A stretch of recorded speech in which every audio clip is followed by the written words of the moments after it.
அனைவருக்கும் வணக்கம். பாரம்பரிய திருவள்ளுவர் குலவம்சம் பிரசன்ன ஜோதிடர் சுப மாரிமுத்து திருப்பூரிலிருந்து இந்த பதிவு உங்களுக்காக. ஐயா வணக்கங்க ஐயா. வணக்கம் ஐயா. ஐயா இப்போது மக்கள் சார்பாக ஒரு கேள்வி இன்றைக்கி நான் கேட்கலான் இருக்கேன். கேளுங்க ஐயா. ஐயா, அதாவது இந்த ஜாதகத்தில் முடக்கு இருக்கு, ஜாதகத்தையும் முடக்கிருச்சு, கண்டிப்பாக அதனால் வாழ்க்கையில் நிறைய பிரச்சனைகள் அப்படின்னு சொல்லி நிறைய பேர் கேட்குறாங்க. கண்டிப்பாங்க ஐயா. இந்த முடக்குங்கிறது என்னங்க ஐயா? அதற்கும் கர்மாவுக்கு ஏதாவது சம்மந்தம் இருக்காங்க ஐயா? ரொம்ப பற்றி சொன்னீங்கன்னா ரொம்ப உதவியாக இருக்குங்க. நல்ல கேள்விங்க ஐயா. இந்த கர்மாவே முதல்ல எங்கேருந்து வருது அப்படிங்கிறது தான் இப்போ நம்ம சொல்ல போகிறோம். இதுவரைக்கும் எத்தனையோ கருத்துக்களெல்லாம் நீங்கள் இந்த உலகத்தில் கேட்டிருப்பீங்க. ஆனால் இந்த பதிவில் நீங்கள் பொறுமையோடு இந்த கருத்தை ஒரு இனிமையோடு நிதானமாக கேட்டிங்கன்னா உங்களுடைய ஊழ்வினை கர்மா எங்கிருந்து உருவாச்சு, இதனுடைய இந்த கர்மானால் நாம் என்ன கஷ்டப்படுறோம், நாம் இந்த பூமியில் பிறக்கிறதுக்கு என்ன வரம் வாங்கி வந்தோம், நம்ம பாவ புண்ணியமெல்லாம் ஜாதக கட்டத்தில் போய் எப்படி எடுக்கிறது, நம்மளுடைய தோஷம்னு சொல்கிறோமே அந்த தோஷம் எப்படி கிரியேட் ஆகுது, நம்ம இந்த பூமியில் பிறக்கும்போது கொண்டு வந்த கர்மாவா, இல்லை கடவுளே நம்மளுக்கு ஒரு தண்டனையாக கொடுத்த கர்மாவா, இல்லை நம்ம இந்த பூமிக்கு வந்ததுக்கு அப்புறம் செய்த கர்மாவா, இது எல்லாத்தையுமே நம்ம பொறுமையாக கேட்கணும்னா கண்டிப்பாக இந்த பதிவை நீங்கள் பொறுமையோடு கேளுங்க. உங்களுக்கு இதில் ஒரு பெரிய ஒரு ரகசியம் ஒன்று அடங்கியிருக்குது. அந்த ரகசியத்தை தான் இன்றைக்கி இந்த உலகத்துக்கு அரங்கேற்றம் பண்ணுறேன். இந்த முடக்கு நம்ம ஐயா கேட்டதில் ஒரு அற்புதமான ஒரு விஷயம் என்ன அப்படின்னு கேட்டிங்கன்னா, முடக்குங்கிறது அந்த காலத்தில் பெரிய திறமையை கட்டி போட்டு வச்சுட்டா நம்மனால் அது இயங்க முடியுமாங்க? முடியாது இல்லைங்களா ஐயா? முடியாது. அப்போது அதே மாதிரி ஜாதக கட்டத்தில் நமக்கு வேண்டிய யோகத்தை கடவுளே நம்மளுக்கு நாம் செய்த பாவத்தினால அது முடக்கி வச்சிருச்சுன்னா அந்த பாவகத்தை அந்த ஜாதகர் அனுபவிக்க முடியுமா? அனுபவிக்க முடியாது. அப்போது அந்த அனுபவிக்க முடியாமல் வெளி உலகத்தில் போய் நம்ம தேடி போன பிறவியில் செய்த பாவத்தை இந்த பிறவியில் நீங்கள் தேடி கண்டுபிடிச்சி வாழ்க்கையில் நீங்கள் எப்போ மேலுக்கு வர்றது? அப்போது அந்த கர்மா 12 ராசி கட்டத்துக்குள்ள 27 நட்சத்திரத்தில் 9 கிரகங்களுக்குள்ள ஒரு பெரிய ஒரு ஆத்துமாத்துமான கர்மா, உங்கள் பூர்வ ஜென்ம கர்மா இதுக்குள்ளே எங்கேயோ ஒரு இடத்துல முடங்கியிருக்குது. இந்த முடக்க மட்டும் உங்கள் ஜாதகத்தில் நீங்கள் கண்டுபிடிச்சிட்டிங்கன்னா ஹைலைட்டாக வாழ்கிறதுக்கு, இந்த உலகத்தில் சுதந்திரமான வாழ்க்கை வாழ்கிறதுக்கு ஒரு மிகப்பெரிய பொக்கிஷம் உங்கள் ஜாதகத்துக்குள்ளேயே இருக்குது. அப்போது அந்த ஜாதகத்துக்குள்ளே நாம் போன பிறவியில் நம்ம கர்மா நாம் என்ன செய்திருப்போன்னு உங்களுக்குள்ளே பெரிய குழப்பம் இருக்கும். என்னங்க ஐயா, நீங்கள் என்ன கர்மா பண்ணிட்டு வந்தீங்க, நாம் போன பிறவியில் நம்ம யாரை ஒரு வதச்சோம், யாரை நம்ம மனசை புண்படுத்தினோம், நம்ம தாத்தாவுக்கு சோறு போட்டோமா, நம்ம பாட்டனுக்கு சோறு போட்டோமா, நம்ம முப்பாட்டனுக்கு சோறு போட்டோமா, நம்ம கொள்ளுப்பாட்டனுக்கு சோறு போட்டோமா, அப்போ நம்ம அப்பாவுக்கு நம்மளை பெற்றவருக்கு நம்ம சாப்பாடு கொடுத்தோமா, இவங்களுக்கெல்லாம் நம்ம சேவை பணிமடைகள் செஞ்சோமா, நம்மளுடைய உறவுகளுக்கெல்லாம் அரவணைச்சு போனோமா, நம்மளுடைய இந்த மாதிரி நாம் இரத்த சம்பந்த உறவுகளை இருந்து தான் இந்த உலகத்துக்கு நம்ம வெளியில் வந்திருப்போம். அப்போது வெளியில் நீங்கள் நிற்கிறீங்க, அப்படியே மேலே போய் பார்த்தீங்கன்னா ஒரு 7 தலைமுறையில் ஒவ்வொருத்தரும் செய்த கர்மாவெல்லாம் நம்ம பிளட்டு ரிலேட்டிவாக இப்போ நீங்கள் கரண்ட்டில் இருக்கிறவங்க கிட்ட தான் டெபாசிட் பண்ணியிருக்கோம். அப்போ இது தெரியாமல் நாம் ஜாதகத்துக்குள்ளே போய் தசாபுத்தி நல்லா தனுங்க இருக்குது, நான் ரொம்ப கஷ்டப்படுறேன், என் ஜாதகத்தில் போய் பார்த்தேன் எல்லா கிரகங்களும் நல்ல வலிமையாக இருக்குன்னு தான் சொன்னாங்க, ஆனால் இன்னும் என்னுடைய கடன் அடையலை, இன்னும் என்னோடய கர்ம தீர்ந்த மாதிரியே தெரியல, எனக்குள்ளே ஒரு தாட்டு என்னமோ நான் ஒரு பின்தங்கின வாழ்க்கையிலே வாழ்ந்துட்டுருக்கேன் அப்படின்னு நீங்கள் சொல்லும்போது, அப்போ இதையெல்லாம் தாண்டி ஒரு கர்மா உங்களுடைய ராசி கட்டத்துக்குள்ளே எங்கேயோ ஒரு பக்கத்தில் ரகசியமாக புதைஞ்சிருக்கு. அப்போது அந்த ரகசியமாக புதைஞ்சிக்கக்கூடிய அந்த முடக்கு தான் இன்றைக்கி இந்த உலகத்துக்குள்ளே நீங்கள் தெரிஞ்சுக்கக்கூடிய விஷயம். அப்போ அந்த முடக்குங்கிறது ஒன்று உண்மை. இந்த உலகத்துக்கு நம்மளை எல்லாத்துலேயும் நல்லா யோசிச்சு பாருங்கள். 12 ராசி கட்டம் இருக்குதுங்களா ஐயா? ஆமாங்க ஐயா. ஆனால் கிரகம் எத்தனை இருக்குதுங்க? 9 தான் இருக்குங்க ஐயா. ஆமாம், 12 ராசிக்கு 12 கட்டத்துக்கு 12 கிரகம் கொடுத்துருக்கலாமல்ல கடவுள். அப்போ ஏன் 3 கட்டத்தை மட்டும் எம்டி பண்ணி மீதி 9 கிரகத்தை வச்சுக்கிறாருன்னா, அப்போ நாம் செய்த 3 தலைமுறை கர்மாவுக்கு அது எந்த கட்டம் பிளாக் ஆகுதோ அந்த கட்டத்துக்குள்ளே ஏதோ ஒரு ரகசியம் இருக்கிறனால தானே எங்கேயோ ஒரு பக்கத்தில் நீங்கள் கண்டிப்பாக கர்மாவில் மாட்டுவீங்கிறது கடவுளே படைச்சு தானே இதை உருவாக்கியிருக்காரு. 12 ராசிக்கு 12 கட்டம் கொடுத்துருந்தா எங்கே நீங்கள் சுற்றி வந்தாலும் ஏதோ ஒரு வீட்டுக்குள்ளே போய் உட்காந்துக்கலாம்.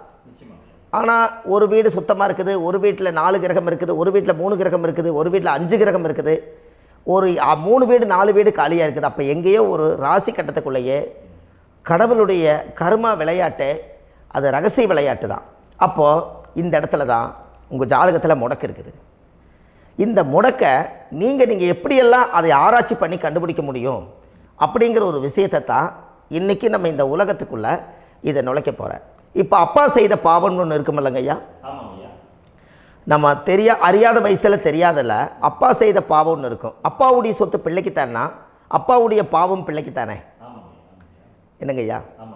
சரி, அப்போ தாத்தா இருக்கிறாரு, தாத்தாவுடைய கர்மா உயிர் எங்கே எழுதி வைக்கிறாருங்க? அப்போது மகனை விட்டுறாரு. அப்போ தாத்தா மாதிரியே முகம் இருக்குது, தாத்தா மாதிரியே அவருடைய நடை உடை பாவனை இருக்குது, அவர் தாத்தாவுடைய ஜீனு தான் அப்படின்னு இவர் சொல்லும்போது, அப்போ தாத்தாவுடைய சொத்து பேரனுக்கு சொந்தம்னா தாத்தாவுடைய பாவம் எங்கே போகுங்க? Very good. அப்போ அப்போது இந்த கர்மா எப்படி டிரான்ஸ்ஃபர் ஆகுதுன்னு உங்களுக்கு தெரியுதா? அப்போ நீங்கள் போன பிறவியில் அந்த தாத்தாவுடைய பேரனை நீங்கள் பிறக்கிறதுக்கு கர்மம் உங்களை செயல்பட வச்சுருக்குது. அதனால் நீங்கள் தாத்தாங்கிறீங்க. அதனால் அந்த கௌரவமாக எங்கள் தாத்தா சம்பாரித்த சொத்து நான் தான் அனுபவிக்கணுங்கிற விதியை நீங்கள் உருவாக்கிறீங்க. அப்போது இந்த ஜாதகத்தில் அந்த ஊழ்வினை தோஷந்தான் ஏதோ ஒரு வழியில் உங்களை கர்மாவை செயல்படுத்துது. அதனால தான் இந்த ஜாதகத்தில் எந்த ஒரு முடக்கை எடுக்கிறதா இருந்தாலும் சூரியன் என்ற நட்சத்திரம் எதுவோ அந்த நட்சத்திரத்துக்கு எந்த வீடு முடக்காகுதோ அங்கே தான் உங்களுடைய கர்மா ஒளிஞ்சிருக்கும். இதுதான் உங்களுடைய பெரிய ஒரு பொக்கிஷமான ரகசியம். சரிங்க ஐயா, இப்போ இதில் நவகிரகங்கள் 9 இருக்கும்போது ஏன் சூரியனை மட்டும் நம்ம இதில் எடுத்துக்கணும்னு நீங்கள் சொல்கிறீங்க? நல்ல கேள்விங்க ஐயா. நீங்கள் கேட்டீங்க பார்த்தீங்களா, 9 நவகிரகம் இருக்கும்போது சூரியனை மட்டும், அந்த சூரியன் என்ற நட்சத்திரம் பிறக்கும்போது அந்த வீடு மட்டும் முடக்காகுன்னு நீங்கள் கேட்டீங்க இல்லையா?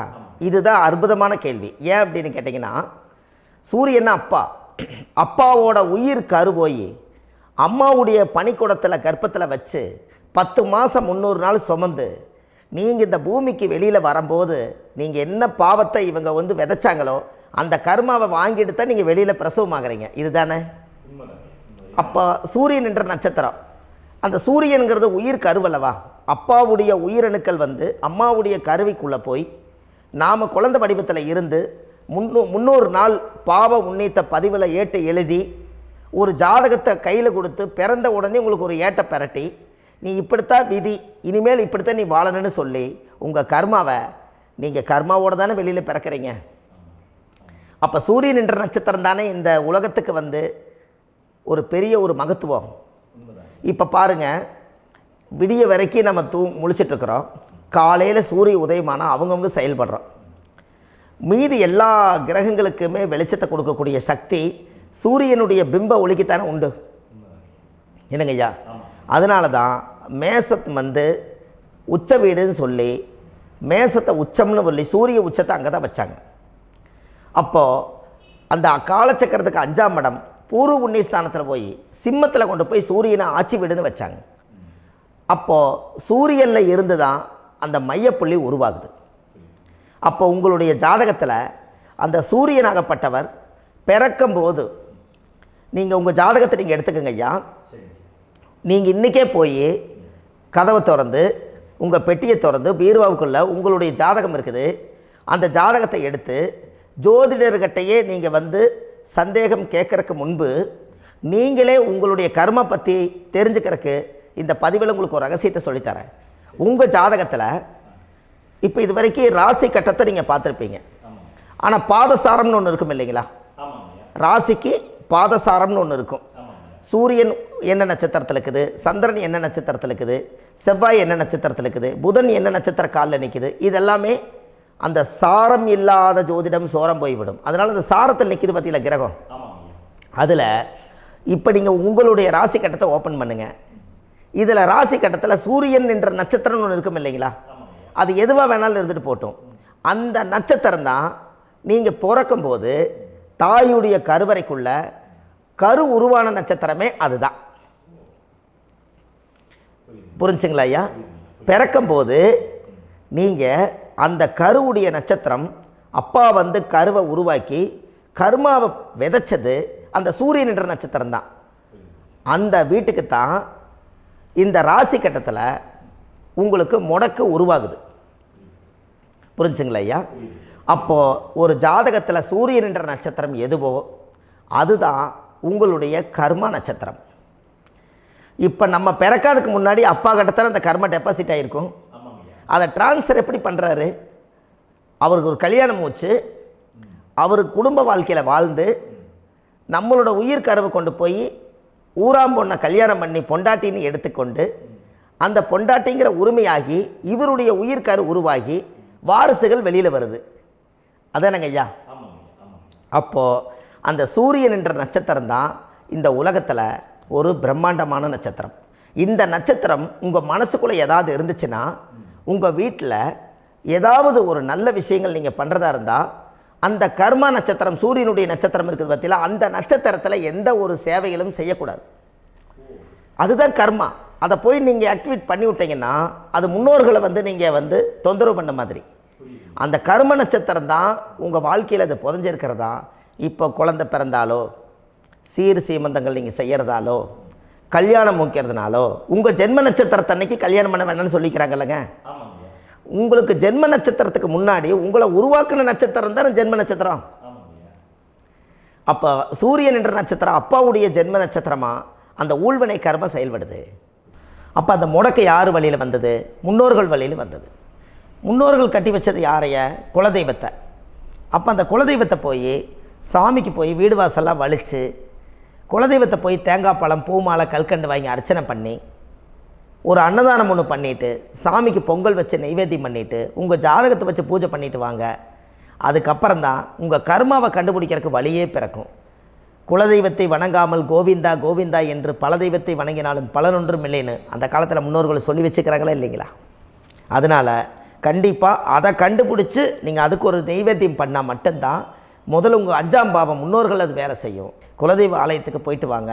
போயிட்டு வந்துட்டு இந்த கர்மவினை தோஷத்தை நிவர்த்தி பண்ணுறதுக்குண்டான சரியான பரிகாரத்தை நம்ம எடுப்போம். அப்போது உண்மையாலுமே ஒரு ராசி கட்டத்துக்குள்ளே இந்த மாதிரி ஒரு அந்த கர்ம தோஷம் இருப்பதனால இந்த கர்மா தோஷத்துக்கு அந்த முடக்க தோஷங்கிறத நீங்கள் எடுத்து அதை கண்டுபிடிச்சி அந்த சூரியன் என்ற நட்சத்திரம் எந்த ராசி கட்டத்தில் போய் முடக்காயிருக்குதோ அந்த முடக்கு எந்த பாவகம் வந்து நம்மளுக்கு லாக் ஆகிருக்குதோ அந்த பாவகத்துக்கு உண்டான பரிகாரங்கள் அதுக்குரிய ஸ்தலங்கள் அந்த கோவில்களில் போய் சுவாமிக்கு தேங்காய் பழம் பூமாலை கல்கண்டு வாங்கி அர்ச்சனை பண்ணி நீங்கள் இந்த கோவிலுக்குள்ளே போய் உட்காந்து சாமி கும்பிட்டு வந்தீங்கன்னா உங்களுடைய ஜாதகத்தில் இருக்கக்கூடிய அந்த முடக்கு தோசை நீங்கி வாழ்க்கையில் நீங்கள் எதை சாதிக்க வந்தீங்களோ அந்த சாதனையை நீங்கள் சாதிச்சிட்ருப்பீங்க. புரிஞ்சுங்களா ஐயா? ஏன் அப்படின்னா அந்த முடக்கு நட்சத்திரத்துக்குள்ளே தான் ஒரு தோஷம் இருக்குது. இப்போ அந்த காலத்தில் பாருங்கள் ஐயா, முன்னோர்கள் எல்லாம் நிறைய பேர் கோவில் கட்டி வச்சுட்டு போயிருக்காங்களா இல்லைங்களா? இந்த கோவில் எதுக்காக கட்டி வச்சுக்கிறாங்கன்னா அவங்க கட்டினவங்களுக்கும் அந்த முடக்கு தோஷம் இருந்திருக்குது. ராஜாக்கள் இருந்திருக்குது, மன்னர்கள் காலத்தில் இருந்திருக்குது, ஜமீன்தார் காலத்தில் இருந்திருக்குது. இப்போ அவங்களுடைய அமைப்புகள் எல்லாமே முன்னோர்கள் என்னமோ அறியாமல் தெரியாத தன்னடக்கம் இல்லாத ஒரு கர்மாவை இவங்க செஞ்சிட்டாலும் அதுக்குரிய பரிகார ஸ்தலங்களை கொண்டு போய் அந்த காலத்திலே ஜாதகம் பார்த்து நம்ம வந்து முன்னோர்களுடைய பாவத்தை நாம் செய்த பாவத்தையும் தீர்த்துட்டு நமக்கு கீழே அடுத்த சந்ததிகள் அடுத்த தலைமுறைகள் வந்தாலும் இந்த கோவில்களுக்கு வந்து விளக்கு போட்டு சாமி கும்பிட்டு இந்த மண்ணை மிதிச்சுட்டு போனால் அன்னையோடு அந்த கர்மா தீருங்கிறது அந்த காலத்திலேயே முடக்க தோஷ பரிகாரத்தை கோவில் வழியில் அந்த காலத்தை திசை திருப்பி வச்சுருக்காங்க. அப்போ நீங்கள் கோவிலுக்கு போகாமல் கண்டிப்பாக இந்த பரிகாரத்தை நீங்கள் உடைக்க முடியாது. ஏன் உடைக்க முடியாதுன்னா இப்போ நீங்கள் எத்தனை வருஷம் வாழ்கிறீங்க ஐயா? 120 வருஷமே வச்சுக்கோங்க. சூரியன் திசை 6 வருஷம், சந்திரன் திசை 10 வருஷம், செவ்வாய் திசை 7 வருஷம், ராகு திசை 18 வருஷம், குரு திசை 16 வருஷம், சனி திசை 19 வருஷம், புதன் திசை 17 வருஷம், கேது திசை 7 வருஷம், சுக்கிரன் திசை 20 வருஷம். இப்போ நான் சொன்ன டோட்டலெல்லாம் கூட்டிங்கன்னா 120 வருஷம் வரும். இது ஒரு மனிதர் பிறந்து பூரண ஆயுளோடு வாழ்ந்தால் இந்த 120 வருஷம் வாழ்ந்தால் அவர் இந்த பூலோக பதவி விட்டு சிவலோக பதவி போயிடுவார். அதுக்கு பேர் தான் பூரண ஆயுள் என்று பொருள். அப்போ இந்த பூரண ஆயுளை வாழ்ந்தவருக்கு 120 வருஷம். கோயில் எத்தனை வருஷம் வாழுதுங்க ஐயா? கோயில் பழங்காலத்து கோயிலெல்லாம் எத்தனை வருஷம் வாழுதுங்க? 12 வருஷத்துக்கு கும்பாபிஷேகம். அது ஓகே, அது பரவாயில்ல. 12 வருஷத்துக்கு ஒருக்கா பழசை புதுப்பிச்சு கும்பாபிஷேகம் பண்ணி மறுபடியும் அதுக்கு பவர் ஊட்டி சக்தி ஊட்டி அதுக்கு உருவேற்றுறாங்க. நான் சொல்கிறது கோயில் 5000 வருஷம் 4000 வருஷம் பெரிய பெரிய சித்தர்கள், மகான்கள், ரிஷிமார்கள், யோகிகள், சித்தர்கள் இவங்களெல்லாம் போய் கோவில்லையே சிவனையும் பெருமாளையும் வழிபாடு பட்டுட்டு கோவில்லையே ஒரு ஓரத்தில் ஜீவசமாதி ஆயிட்டாங்கன்னு பழைய கால கோயிலில் சித்தர்கள் குடியிருக்காங்களா இல்லைங்களா? இருக்காங்கல்லங்க ஐயா. அப்போது நாம் 120 வருஷம் வாழ்கிறோம், கோவில் 5000 வருஷம் வாழுது. எங்கே சக்தி அதிகமாக இருக்குன்னு சொல்லுங்க? கோவிலில் தாங்க ஐயா. கோயில் தான், அதில் ஒன்றும் மாற்றம் இல்லைங்களே. கோயில் தாங்க. அப்போ கோவிலில் தான் அந்த சக்தி இருக்குதுன்னு நீங்கள் சொல்கிறீங்க. அப்போ உங்களுடைய கர்மாவை உடைக்கிறதுக்கு 120 வருஷம் பெருசா 5000 வருஷம் பெருசான்னு சொல்லுங்கள்? 5000 தாங்க. அப்போ 5000 வருஷம் உள்ள அலைகள் எத்தனை அந்த சிவனுக்கு இப்போ சிவன் கோயிலே உங்களுக்கு முடக்கு தோஷத்துக்கு ஒரு கோயில் வருதுன்னு வச்சுக்கோங்க. அந்த கோவிலில் எத்தனை முடக்குகளுக்கு உண்டான கோவில்கள், எத்தனை பழங்களை ஊற்றி சாமிக்கு அபிஷேகம் பண்ணியிருப்பாங்க, எத்தனை பால் கூட ஊற்றிருப்பாங்க, பன்னீர், தேன், இளநீ, மஞ்சள் நீர், திருமஞ்சனம், அபிஷேகம், பொங்கல், நைவேத்தியம் இத்தனையும் செஞ்சு அந்த சிவனை சிவனாக பார்த்து அந்த கருவறைக்குள்ள ஒரு கிராணங்கள் வரும்போதும் கூட பாதுகாப்பு பண்ணி வச்சு நல்ல சக்தியோடு அந்த கருவறையை புத்தியோடு அவங்க வேலை செஞ்சு அந்த காலத்தில் வச்சுருக்காங்களா இல்லைங்களா?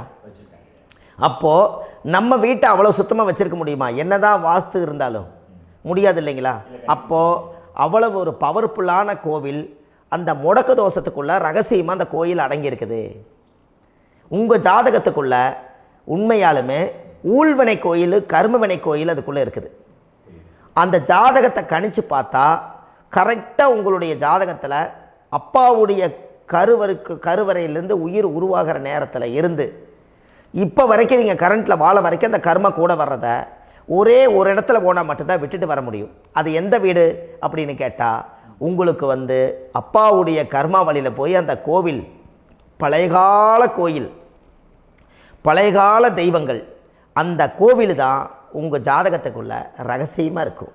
அது ஏன் இந்த பதிவில் உங்களால் சொல்ல முடியாது அப்படின்னா, இந்த பதிவில் ஏன் உங்க சொல்ல முடியாதுன்னா உங்கள் ஜாதகம் தெரியாமல் என்ன கோயிலை நீங்கள் சொல்லுவீங்க? இப்போ பொதுவாக ஒரு நட்சத்திரத்துக்கு ஏதோ ஒரு கோவிலை அவங்க சொல்லி நீங்கள் போயிட்டு வர்றீங்கன்னு வச்சுக்கோங்க. ஆனால் அது வேலை செய்யலைன்னா நம்மளுக்கு என்னங்க இவ்வளோ கஷ்டப்பட்டு போய் அதை பலனடையிலேன்னு கேள்வி கேட்டக்கூடாது.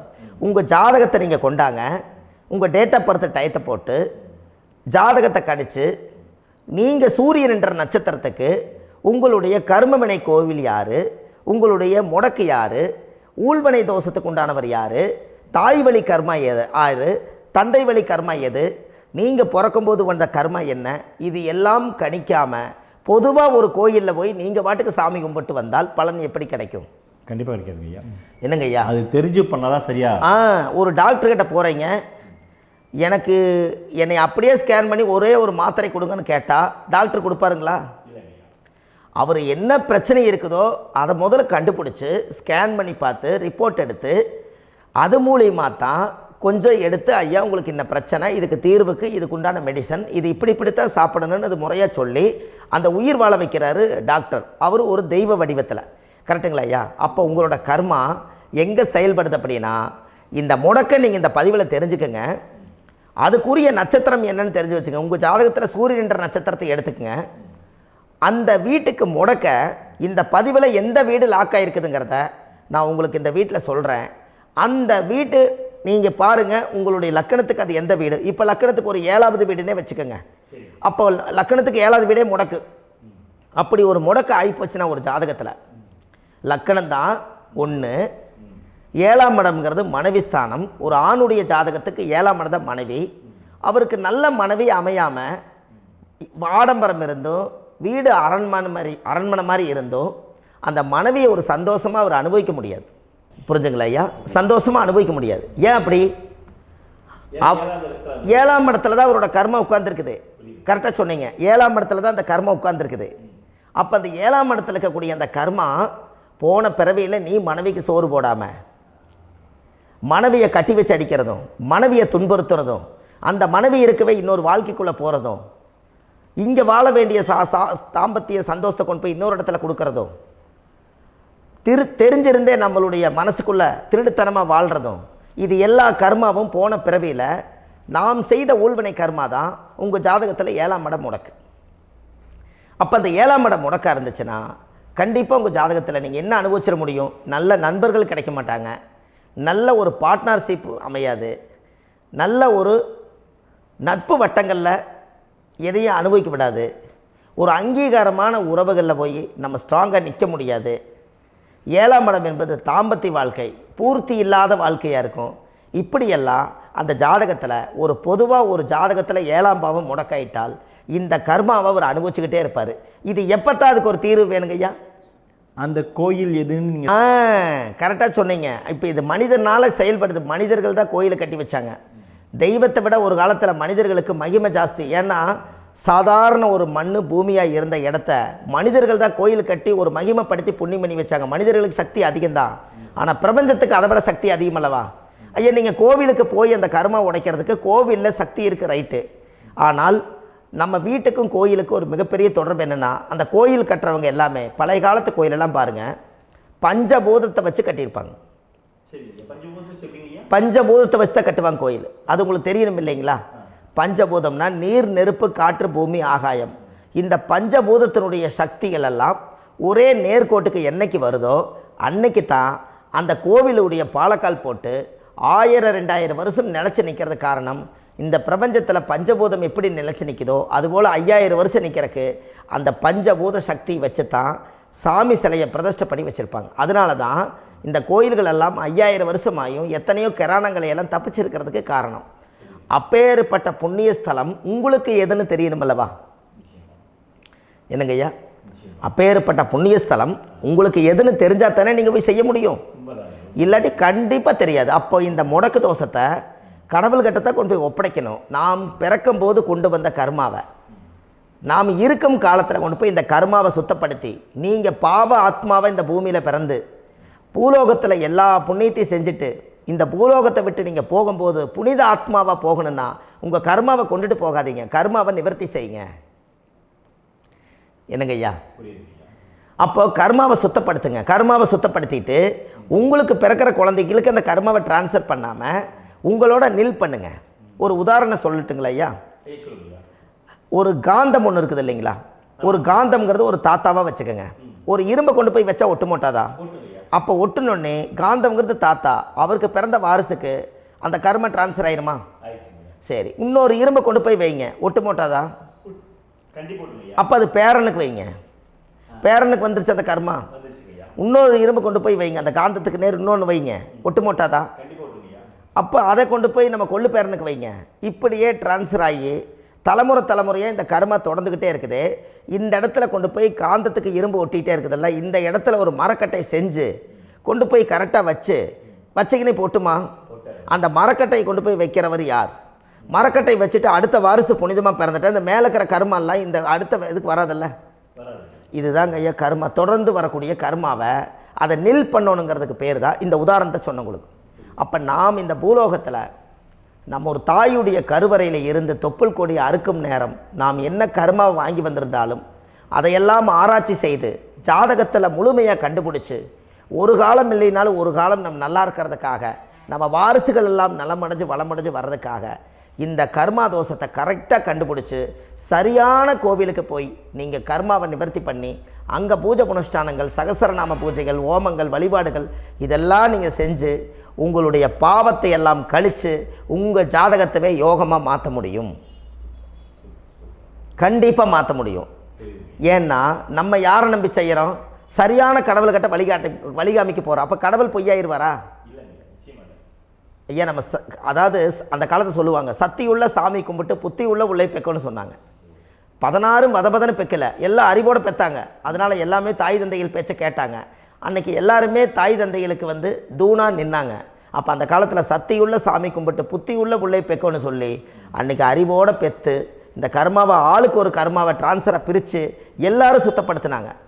இன்றைக்கி நம்ம ஒரு குழந்தை 2 குழந்தை பெற்று வச்சுருக்கோம். அவங்களுக்கே இவ்வளவு கர்மா வந்துருச்சுன்னா இந்த குழந்தைகளுக்கு என்னைக்கு இந்த கர்மாவை போய் கண்டுபிடிச்சி நீங்கள் எப்போ சரி பண்ணுவீங்கன்னு. அப்போ இந்த வாழ்க்கையில் ஏதோ ஒரு பிரபஞ்ச சக்தி நம்மளை அறியாமல் என்னமோ ஒரு இயக்கத்தில் கொண்டு போய் விட்டுருச்சுங்களா? அப்போ இனிமேலாவது இந்த கர்மாவில் இருந்து கண்டிப்பாக நம்ம நிவர்த்தி ஆகணும்னு சொன்னால் இந்த முடக்கு தோஷத்தை யாரெல்லாம் கண்டுபிடிச்சி இந்த ஊழ்வினை கர்மாவில் இருந்து நாம் கருவறையில் சுமக்கும் போது 10 மாதம் நீங்களாம் என்னென்ன நினச்சிருப்பீங்க? அதாவது கருவறைக்குள்ள கருப்பாக ஒரு பிண்டம் இடப்பக்கம் கிடக்கையில் இந்த பூமிக்கு வரும்போது நீங்கள் என்னென்ன நினச்சிருப்பீங்க? இந்த பிறந்ததுக்கு அப்புறம் வந்து தான் அம்மா தெரியுது, அப்பா தெரியுது, தாத்தா தெரியுது, பாட்டி தெரியுது, இந்த உலகத்தில் கண்கொள்ளாத காட்சிகள் எல்லாம் தெரியுது, எல்லாம் தெரியுது. ஆனால் 10 மாதம் உங்கள் வாழ்க்கையில் நீங்கள் இருக்கும்போது நீங்கள் என்னென்னலாம் நினச்சி இந்த பதிவில் இறைவன் கொடுத்தாரோ அதையெல்லாம் அனுபவிக்கத்தான் வந்தீங்க. அதுக்கு இடையில இருக்கிறதான கர்மா. இந்த ஒரு விஷயம் உங்களுக்கு கிடச்சிருச்சுன்னா நீங்கள் எல்லாருமே ராஜயோகமாக பிழைப்பீங்கள்ல. இதில் ஏழை பணக்கார யாரையுமே சொல்ல வரல. அவங்க பிறக்கும்போது புண்ணியத்தை பொறுத்து தான் போன ஜென்மத்தில் நம்ம என்ன புண்ணியங்கள் பண்ணி வச்சோமோ அந்த புண்ணியத்தில் இன்றைக்கி நல்லா வாழ்கிறாங்க. ஒருத்தர் கேட்டார், என் ஜாதகத்தில்ங்க எங்கூட படித்தவர் இடம் வாங்கிட்டார், வீடு வாசல் கட்டிட்டார், தொழில் பண்ணிட்டார், நல்லா இருக்கார், ஆனால் நான் இன்னும் அப்படியே தான் இருக்கிறேங்கன்னு ஒருத்தர் கேட்டார். அதுக்கு ஒரு கருத்து என்னென்னா, டேட் ஆஃப் பர்த் ஒன்று தான், டைம் ஒன்று தானே வச்சுக்கோங்க. அவங்க அப்பா செஞ்ச புண்ணியம் வேறு, நீங்கள் செஞ்ச பாவங்கள் வேறு. அவர் செஞ்ச புண்ணியத்தினால அவருக்கு எல்லாமே முன்னாடி கிடைக்கிது. நீ கர்மாவெல்லாம் கழிச்சிட்டீங்கன்னா பின்னாடி கிடைக்க போகுது. இதில் மற்றவங்களை பற்றி வேற்றுமையாக நினைக்கிறதுல எந்த ஒரு இதுவுமே இல்லை. அப்போ ஒருத்தர் பார்த்து ஒருத்தர் வாழ வேண்டாம். உங்களுடைய சுய அறிவை வச்சு இந்த பூலோகத்தில் இந்த பூமியில் நீங்கள் 4 தெரிஞ்சு நல்ல விதமாக கற்றுக்கிட்டு இந்த உலகத்தில் சிறப்பாக வாழ கற்றுக்குங்க. அதுக்கு அந்த ஊழ்வினை தோஷத்தை கண்டுபிடிங்க. உங்களுக்குன்னு ஒரு முடக்கு இருக்குதுங்கிறத இன்றைக்கி நீங்கள் எழுதி வைங்க. அதை எப்படியாவது கண்டுபிடிங்க, அதை தேடுங்க. ஒரு முறை நீங்கள் ஜாதகத்தை கொண்டு வாங்க.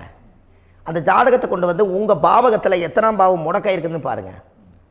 அந்த பாவகம் முடக்காயிருச்சுன்னா உங்கள் வாழ்க்கையில் அதிலிருந்து உங்களால் வெளியில் வரவே முடியாது, கண்டிப்பாக வர முடியாது. அதை நீங்கள் கண்டுபிடிச்சா மட்டும்தான் நீங்கள் மேலே வர முடியும். ஏன்னா நிறைய பரிகாரங்கள், பூஜைகள், யாகங்கள், ஓமங்கள் எல்லாம் செய்து வச்சும் கூட அந்த கர்மவினைக்கு உண்டான கோவிலுக்கு போய் அந்த 5000 வருஷ பழமை வாய்ந்த தெய்வத்துக்கிட்ட போய் நீங்கள் முறையிட்டு விளக்கு போட்டு உங்கள் கர்மத்தை எல்லாம் நான் நீ தான் தீர்த்து கொடுக்கணும்னு சொல்லி நம்பிக்கையோடு நீங்கள் போய் அந்த சரணாகதி அடையிறீங்க பாருங்கள், அங்கே தான் உங்கள் கர்மாவை எடுத்து விடுறாரு.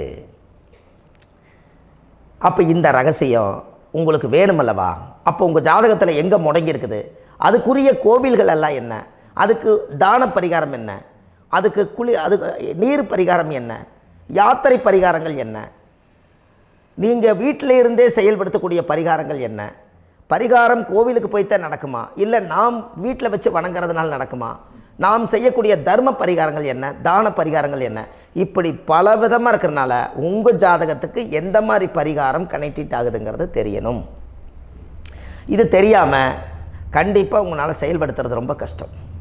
இதனால் இதை நீங்கள் தெரிஞ்சுக்கணும்னா இப்போ நம்ம பாருங்கள், நீங்கள் அந்த தெரிஞ்சுக்கிட்டாலே உங்கள் வாழ்க்கையில் ஒரு டைம் தான் நீங்கள் தெரிஞ்சுக்க போகிறீங்க. உங்களுடைய கர்மா என்ன, நீங்கள் எங்கே செயல்பட்டு போயிட்டுருக்கிறீங்க, உங்கள் போகிற பாதை சரியா இல்லை அந்த பாதையில் முள்ளு கல் இருக்குதா, இது எல்லாம் உங்களுக்கு தெரியலனா இந்த முடக்கை கண்டுபிடிக்கக்கூடிய சக்தி வாய்ந்த இந்த கர்மாவை நிவர்த்தி பண்ணுறதுக்கு வழிகள் இருக்குது. அதனால் நீங்கள் கண்டிப்பாக இந்த முடக்கை தெரிஞ்சுக்கணும். இந்த முடக்கு ராசினா என்ன உண்மையாலுமே உங்கள் வாழ்க்கையில் நீங்கள் தெரிஞ்சு இனிமேல் உங்கள் வாழ்க்கையில் இதுவரையிலும் கர்மாவுக்குள்ளேயே கஷ்டப்பட்டீங்க, வழி தெரியாமல் கண்ணை கட்டி காட்டில் விட்ட மாதிரி இருந்தீங்க. இனி அப்படி இருக்க வேண்டாம். உங்கள் ஜாதகத்தில் 12 ராசி கட்டத்தில் 9 கிரகம் போகும், மீனி 3 கிரகம், 3 கட்டம் உங்களுக்கு எங்கேயோ ஒரு பக்கத்தில் 3 கட்டம் எம்டியாக தான் இருக்கும். கரெக்டுங்களா? அது இல்லாமல் ஒரு ஜாதகம் பிறக்காது. ஏன்னா 9 கிரகத்துக்கு 9 கணக்கு போட்டால் 3 கட்டம் எம்டியாக தான் நிற்குது. அந்த கட்டத்துக்குள்ளே எந்த நட்சத்திரத்தில், எந்த சாரத்தில், எத்தனாவது டிகிரியில், எத்தனாவது பாதசாரத்தில், எத்தனை வெகுளையில், எத்தனை செகண்டுக்குள்ளே இந்த கர்மா உள்ளே புகுந்து உங்களை செயல்படுத்துதுங்கிறத கண்டிப்பாக உங்கள் ஜாதகத்தை கொடுங்க. பார்த்து இந்த விஷயத்தை சொல்கிறேன், நீங்கள் அந்த இடத்துக்கு போய் நிவர்த்தி பண்ணிவிட்டு உங்கள் வாழ்க்கையில் கொஞ்சம் காலம் வாழ போகிறீங்க. பாருங்கள், பிறந்ததுலேருந்து 20 வருஷத்துக்குள்ளே இளமையாக வாழ்கிறீங்க, குழந்தையாக வாழ்கிறீங்க. 20லேருந்து 40 வயசுக்குள்ளே தான் உங்களுக்கு ஒரு பொண்ணை பார்த்து கல்யாணம் பண்ணி ஒரு கரு உருவாக்குறீங்க. அதுக்கப்புறம் 40லேருந்து 60க்குள்ளே குழந்தை பெற்று கடமை முடிச்சிடுறீங்க. 60 வயசுக்கு மேலே ரிட்டையர்ட் ஆகிடுறீங்க. இந்த 20க்கும் 60க்கும் இல்லாத 20லேருந்து இந்த 40 வயசுக்குள்ளே உங்களோட தேடல் என்னவோ அது வாழ வேண்டிய சுகபோகமான வாழ்க்கை எல்லாமே அந்த 40க்குள்ளே தான் இருக்குது. இந்த 40க்குள்ளே இருக்கக்கூடிய வாழ்க்கையை இந்த கர்மா தெரியாமல் காலத்தை வீணாக்க வேண்டாம். வாழ வேண்டிய வயசில் நீங்கள் வாழணும். அதுக்குரிய கர்மாவை நீங்கள் சுத்தப்படுத்துங்க. எப்படியெல்லாம் நீங்கள் சந்தோஷமாக வாழ்கிறீங்கன்னு எனக்கு ஒரு தகவல் கொடுங்க. வேறு லெவலில் நீங்கள் இருப்பீங்க. கண்டிப்பாக இந்த பதிவில் உங்களுக்கு நான் இந்த விஷயத்தை கொடுக்க போகிறேன். இந்த முடக்கு நட்சத்திரங்கள் என்ன அப்படிங்கிறத இந்த பதிவில் நீங்கள் ஒரு நோட் ஒன்று எடுத்துக்கோங்க, குறித்து வச்சுக்கோங்க. இதில் இருந்து அவங்கவுங்களுக்கு முடக்கு நட்சத்திரம் என்னங்கிறத இந்த பதிவில் நான் உங்களுக்கு கொடுக்குறேன். இந்த வீடு தான் அது முடக்குங்கிறத சொல்கிறேன்.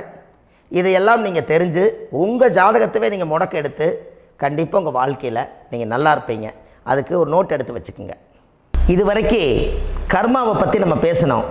உங்கள் ஜாதகத்தில் சூரியன் என்ற நட்சத்திரத்துக்கு தான் முடக்குன்னு சொன்னீங்களே, எந்த வீடுங்கிற ரகசியத்தை இன்றைக்கி நம்ம எல்லோரும் தெரிஞ்சுக்கலாமா?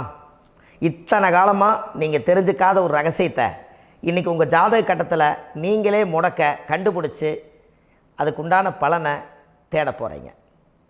அந்த தேடல் தான் உங்களை கொண்டு போய் உட்கார வைக்க போகுது. ஒரு உதாரணம், உங்கள் ஜாதகத்தில் பாதசாரம் இருக்குது அல்லவா? அந்த பாதசாரத்தில் சூரியன் என்ற நட்சத்திரம், சூரியன் நின்ற நட்சத்திரம் பாதசாரத்தில் கரெக்டாக எடுங்க. சூரியன் என்ற நட்சத்திரம் மக நட்சத்திரமாக இருந்தால் அது மேச வீடு தான் முடக்கு. அந்த மேசத்தில் அந்த முடக்காயிட்டா உங்கள் லக்கணத்துக்கு அது எத்தனாம் பாவம்னு பாருங்கள். அந்த பாவகத்தை நீங்கள் அனுபவிக்க முடியாமல் தவிச்சுக்கிட்டு இருப்பீங்க. செவ்வாய் என்பது யார்? பூமிகாரகர். பூமியில் பிரச்சனை, சொத்து பிரச்சனை, குழந்தை பாக்கி பிரச்சனை, உங்கள் வாழ்க்கையில் அண்ணன் தம்பி பிரச்சனை, பங்காளி பிரச்சனை, சனி அங்கே நீசமாக இருக்கிறனால இந்த மாதிரி எல்லாம் நிறைய பிரச்சனைகளெல்லாம் அங்கே மேசத்தில் உங்களுக்கு அது கர்மாவால் ஆக்காயிருக்கும்.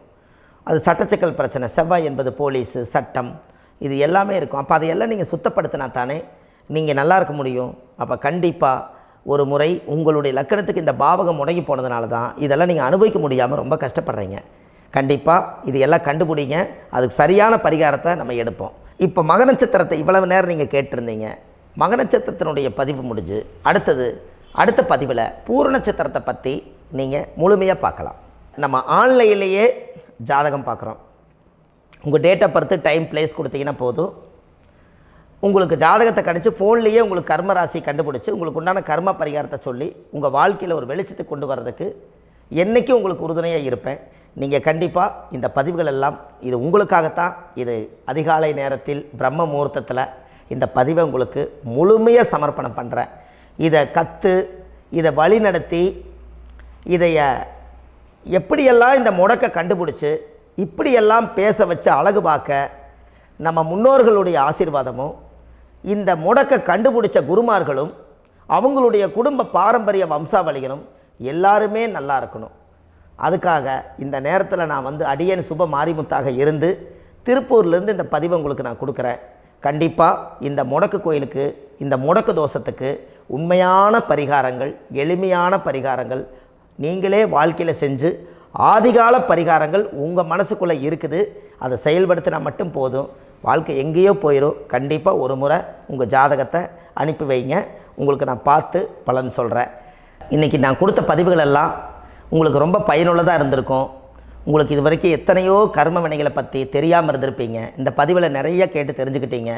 இதெல்லாம் வாழ்க்கையில் ரொம்ப முக்கியமான பரிகாரங்கள், எளிமையான பரிகாரங்கள். நேராக நீங்கள் கடவுளைத்தான் கெட்டியாக பிடிக்க போகிறீங்க. அந்த பரிகாரங்கள் எல்லாம் செஞ்சு அதிகாரமாக வாழ்ந்து இந்த பூலோகத்தில் நல்ல சிறப்பாக வாழ்றதுக்கு இந்த பரிகாரம் உங்களுக்கு ரொம்ப யூஸ்ஃபுல்லாக இருக்கும். கண்டிப்பாக இந்த பதிவை செய்யுங்க. நம்ம பாரம்பரிய திருவள்ளுவர் குல வம்சம், பிரசன்ன ஜோதிடர் சுப மாரிமுத்து, திருப்பூரில் இருக்கேன். 30 ஆண்டு காலமாக நம்ம ஜோதிடம் பார்த்து கொண்டு இருக்கிறோம். இவ்வளவு காலமாக எத்தனையோ ஆயிரக்கணக்கான மக்களுக்கு நம்ம ஜோதிடம் பார்த்து வழிகாட்டி நிறைய மக்களுக்கு நிறைய சேவைகள் செஞ்சுருக்கேன். நிறைய கோயில் கட்டி வச்சுருக்கேன், கும்பாபிஷேகங்கள் பண்ணி வச்சுருக்கேன், அன்னதானங்கள் நிறையா பண்ணி வச்சுருக்கேன், புண்ணிய யாத்திரைகள் நிறைய போய் வந்திருக்கேன். மக்களுக்காகவே நான் உங்களுக்கு உழைக்க தயாராக இருக்கேன். இந்த ஜோதிடம் என்னுடைய ஒரு பாரம்பரியமாக என்னுடைய அப்பா, தாத்தா, முன்னோர்கள் இதெல்லாம் எங்களுடைய குலத்தொழில் இது. அதனால் நாங்கள் பாரம்பரியமாக திருவள்ளுவர் குல வம்சம். வள்ளுவர் வாக்குன்னு யூடியூப் சேனலில் போனீங்கன்னா 1000 பரிகாரங்கள் கொடுத்துருக்கேன். அதுவும் உங்களுக்கு ரொம்ப யூஸ்ஃபுல்லாக இருக்கும். வள்ளுவர் வாக்கு அப்படின்னு போடுங்க. அப்படி இல்லைன்னா சுப மாரிமுத்துன்னு போடுங்க. இதில் பரிகாரங்கள் நிறையா கொடுத்துருப்பேன். கண்டிப்பாக இதெல்லாம் நீங்கள் சந்தித்து நீங்கள் ஒரு சப்ஸ்கிரைப் பண்ணி வச்சுக்கோங்க. நான் போடக்கூடிய பதிவுகள் எல்லாமே உங்களுக்கு நோட்டிஃபிகேஷனை வந்துடும். அதனால் நீங்கள் ஒரு சப்ஸ்கிரைப் பண்ணி வச்சுக்கோங்க. தினமும் ஒரு தகவல் உங்களுக்கு கொடுத்துக்கிட்டே இருக்கேன். இதெல்லாமே உங்களுக்கு ஒரு பெரிய சந்தோஷமான நிகழ்ச்சிகள். என்றைக்கும் உங்களோட நான் வாழ்கிறேன். உங்களுடைய குடும்பத்தில் நான் ஒருத்தராக இருந்து குடும்ப ஜோதிடராக நான் இருப்பேன். கண்டிப்பாக ஆயுளுள்ள வரைக்கும் உங்களுக்காக இந்த ஜோதிடத்துக்கு உழைச்சி உங்கள் குடும்பத்தில் ஒருத்தராக நான் வந்து ஒரு ரத்த உறவில் நான் வந்து இந்த பூர்வ ஜென்மத்தில் உங்களுக்கு நான் கடமைப்பட்டிருக்கேன். கண்டிப்பாக அடுத்த பதிவில் உங்களை நான் சந்திக்கிறேன். வாழ்வது ஒரு முறை, வாழ்த்தட்டும் தலைமுறை. நன்றி, வணக்கம்.